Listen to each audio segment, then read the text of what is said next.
So today we're going to be talking about surrender, letting go, acceptance, and how this really develops the faith on our universal path. And it's really something that's near and dear to my heart. It's something that I like to talk about from my own experience. And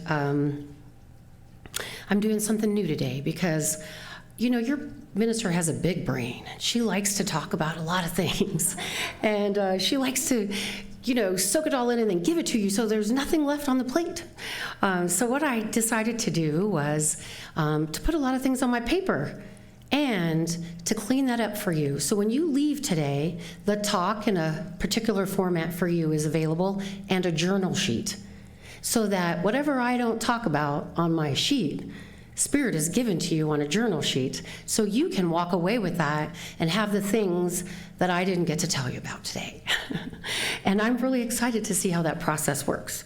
They will be out there for you, and please feel free to pick them up if you so feel inclined. So, have you heard about the boy who wanted to ring the bell? No. No? Okay. Well, once there was a church that had a bell that no one was allowed to ring. One day, the boy came and asked the pastor if he could try. The pastor agreed.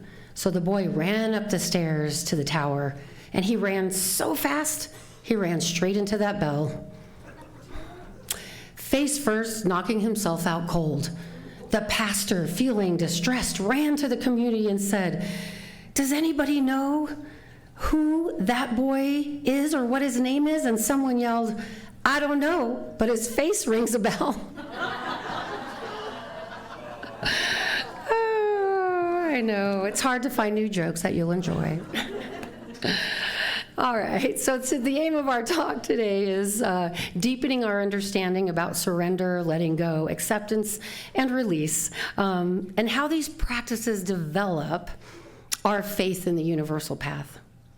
So in my practice, I like to go and revisit the definition of words so that I know that I have it right in my mind to have a deeper understanding. So surrender is the act of yielding control to a higher power or the natural flow of life, trusting that there is a greater plan at work. And these are all very similar, but slightly, subtly different.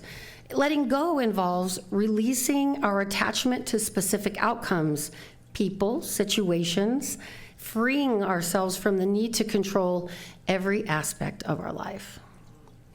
Acceptance is embracing the reality as it is, without resistance, and making peace with our current circumstances, even if they're not ideal. Now, together, these practices, they aim to align us with that natural flow, and through our experiences, it's growing our faith, because we see that there's a power within us that is stronger than our mind, and that is really, that has our back. And by letting go of control and accepting what is, we reduce inner turmoil, which reduces stress. It fosters a deeper understanding. It gives us more inner peace and contentment. Who doesn't want that? Embracing these principles strengthens our resilience. It teaches us to adapt to an ever-changing world, and that uncertainty is, just part of the nature of human life. But it teaches us to embrace that uncertainty with grace and equanimity. Ernest Holmes says this: "To get the most out of life, we must learn consciously to change many of our habitual reactions. This can be done by deliberately changing our attitudes." Now, it doesn't say change our thinking here, interestingly enough. It says change our attitudes. And learning to think as we desire to think, putting the control back in our court. He's telling us here that this is within our power and that we are not subject to the life that we have if we don't like it or even if we want a better one. He is telling you you are in choice and you can do this. So he says, again, this can be done by deliberately changing our attitudes and learning to think as we desire to think rather than as we have been taught. And so we have talked a lot about our conditioning, our patterns, turning the ship, turning the tide and how difficult that could be. One of the things that I heard recently was, that goes along with Ernest Holmes' quote from Asha Namaswamy, was, circumstances are always neutral. Always neutral. Life is always neutral. Whether we receive them as happy or sad depends on the predisposition of our mind. Again, going back to that quote. So when I thought about surrender, I was taking a shower. You know, who has those thoughts that come when you're in the shower, right? Like, why does God talk to me while I'm in the shower? Probably because I don't have anything else going on but the water. So, but I've been going through a lot in my life recently, much like you have. And some of the things I really wanted to come to terms with, to have inner peace. And it dawned on me as I said, how do I surrender this? And the voice said to me, I don't know, how do you let it go? And then I said, well, how do I get to acceptance? And it said, well, I don't know, how do you release? And I was like, I don't know, that's why I'm asking you. And what I recognized and what the voice shared with me, my inner voice, that higher power for my circumstance said, you gotta let go of all of your ideas of why it's happening, that it's happening to you, that what's making you angry, mad, sad, that none of that is going on. That's your view of the world. And that if you can accept in totality what is happening, peace is just below that. And it really made me just pay attention to how I was labeling everything that was going on in this particular circumstance. The people, the why it's happening, and it really struck me. And so I decided, yeah, I can do that. With the guidance of my higher self, I can do that. So I go about my day, I felt immense joy. Immediately, it connects you to your joy. And then an email came. And I was like, oh. And it was like, no, not yet. Please don't share that, you know, in personal life. And then I recognized the voice said, how's that surrender going? And I said, not really well. And what it helped me to look at is the patterns of these words, that we give so many words to one idea, and that we can combine them now and call it whatever you want, whatever word you want to use, surrender, letting go, release, whatever makes you happy is the word would be the word for you. And then we got to look at the circumstances of our life. And for me, I immediately knew, Tracey, why are you trusting the worry more than you're trusting the faith?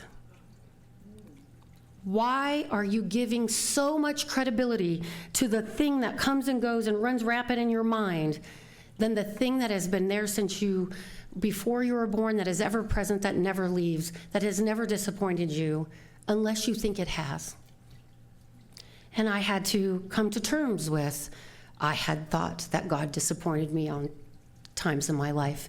And then the voice enlightened me to, our beautiful thinking is where you put your attention is what you get, how you perceive life, and your predisposition of your mind, and that you've been spending all of these years in school working on the predisposition of your mind. And it's time to make a change and own your authenticity and share your truth and embrace your power and accept what is there without giving meaning to it, to see what road it wants to take you down, for you to embrace your life, because your joy is just on the other side of your error in thinking or your false idea. So I have a question for you. How would your life change if you fully trusted the process of life and let go of the need to control everything? How would that change your life? No need to write the questions down because they're on the journal sheet. So the second thing I thought about these ideas is I wanted to share the benefits. The benefits of surrender and letting go: reduce stress and anxiety. Letting go the need to control everything reduces our stress, our anxiety, Acceptance helps us make peace with our reality. It diminishes the mental strain I call my mental constipation. It diminishes it, and then you can lay witness to when it comes back. But if you're caught up in it all the time, you can never see that it comes and goes. Right? So the reason to practice these things is because you are seeking something, and you have to use your body mind to get there. God can't do anything without this body mind. So also personal growth and transformation. These practices open the door to personal growth, transformation. It encourages us to learn from our experiences. It helps us grow, and it helps us love, like Sky's song was saying. It helps us to evoke and emit and give out love, and then we receive it back, and then we have less of that mental constipation. So the question for you under the benefit, and there are more benefits, but I am covering a few so that you can do the self-exploration for yourself, so that you can pick that sheet up and you can really dig in and find out what it means for you instead of me telling you. So the question under the benefits really is, which of these practices resonates with you? How might you incorporate it into your daily life? And what challenges do you anticipate in adopting these practices, and how can you overcome them? For me, I had a lot of challenges. I have, a 9-month-old, a 2.5-year-old, a husband.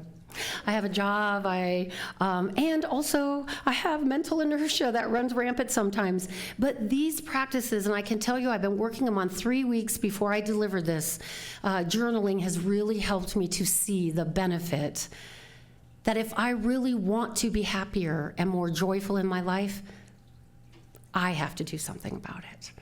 And I can't hold other people accountable for what they do and say, for their predisposition of their own reality. And it really lets everybody off the hook. No one's doing anything to you. So this is a beautiful thing about it. Now, there are some pitfalls to practicing surrender and things that we really want to know. Let me see. Actually, I skipped a step. Let me go back one. In my excitement, I skipped a step. I wanted to talk about the modalities. How, Tracey? How do I do it?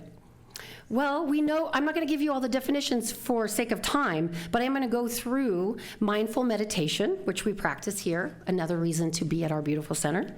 Journaling, which has freed me considerably. Affirmation and mantras, using these helps us focus on surrender, and repeating the positive statement helps you to choose your desire and attitude.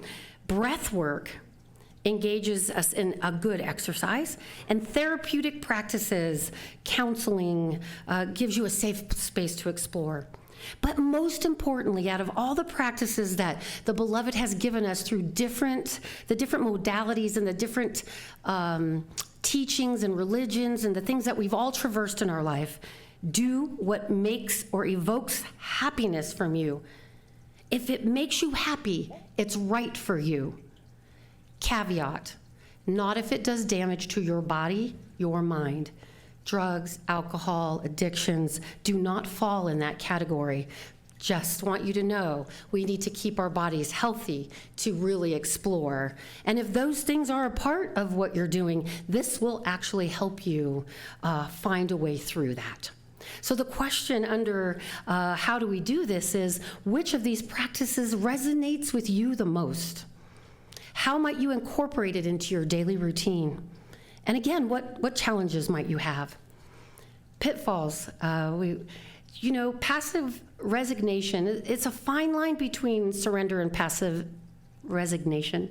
It's important to distinguish between letting go and giving up on our efforts and aspirations. It doesn't mean, we get to sit home in the rocking chair and everything's just going to be fine. No, God is in motion. Life is in motion. You are joining the flow.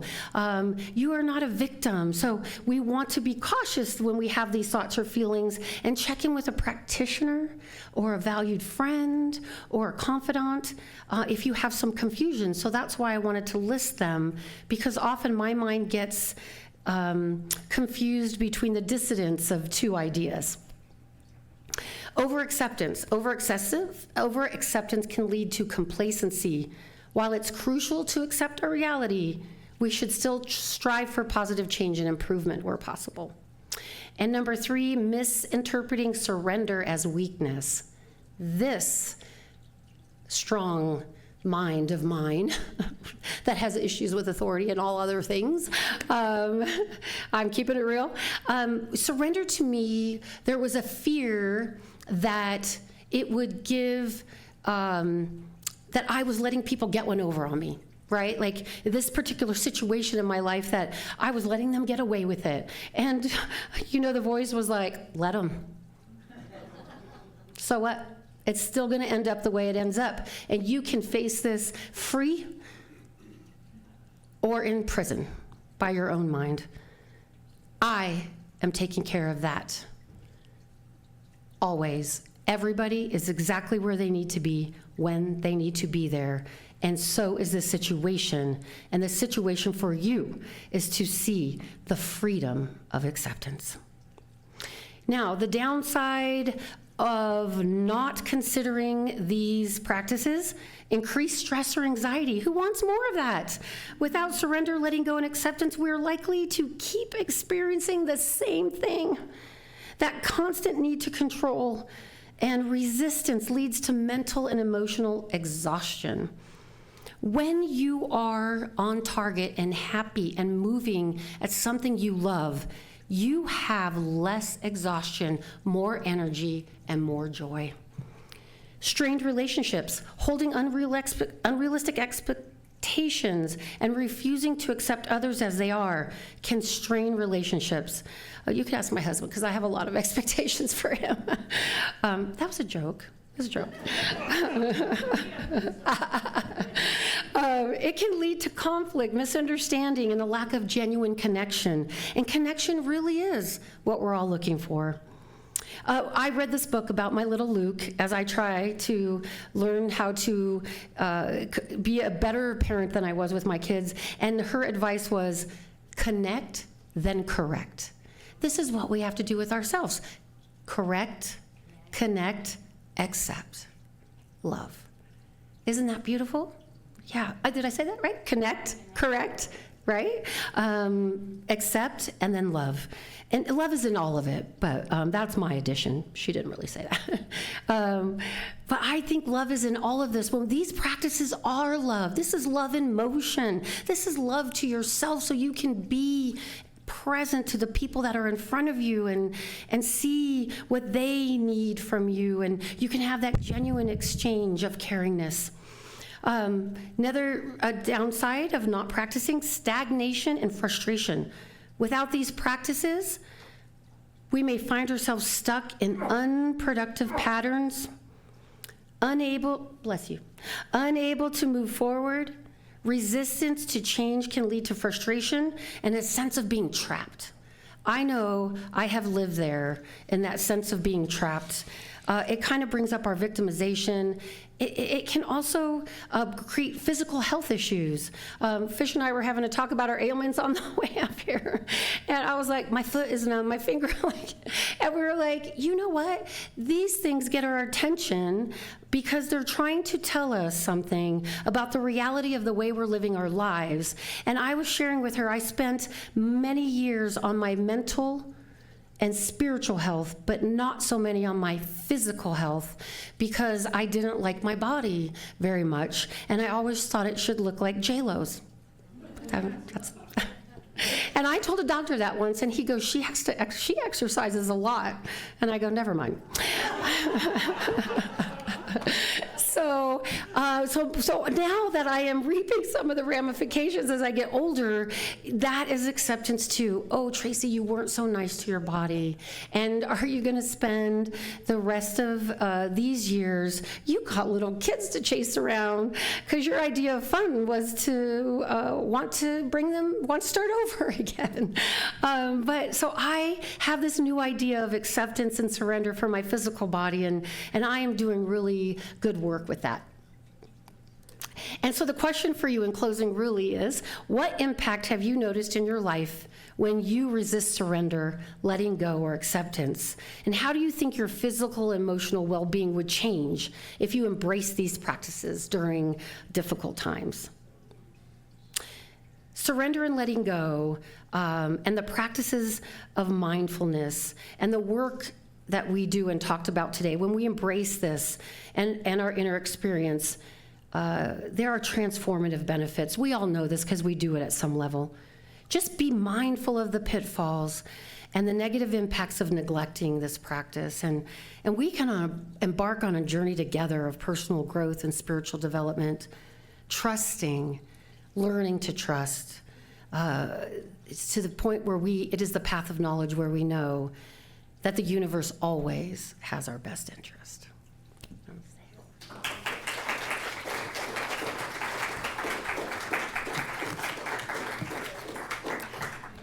And before you do that, I'm going to pray us out, okay?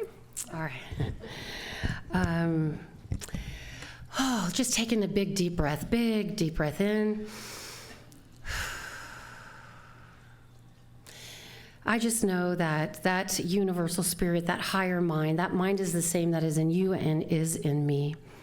That one mind is connected and giving to you all that you need from these words from spirit given through this body, Tracey, and that you take these ideas into your life and you apply them in a way that makes you happy and evokes joy. That we know that spirit is an ever-loving presence, never absent, always the fullness. You are truly perfect the way you are. As we take a look at the way we perceive and see the world, our predispositions, and we ask, does this truly make us happy to see the world this way? And if the answer is no, the most beautiful thing comes from that. It's okay, let's try again. That God is always beckoning us to see our highest and utmost truth. That our personality selves are developed to navigate the world. And it does all of the modalities and things that we need to be here. But the highest self, your true self, is perfect, whole, and complete. It is the answer to all questions and answers.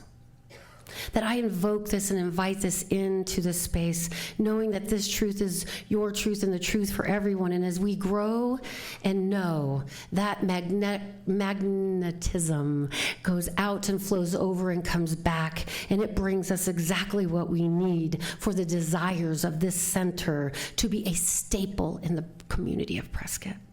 And it all starts here. A world that works for everyone starts with a world that works for me. And I send these ideas into the ether knowing they cannot be returned void. For my voice is one and we are many, a collective consciousness of love. And with that deep gratitude, I welcome you in saying with me, and so it is.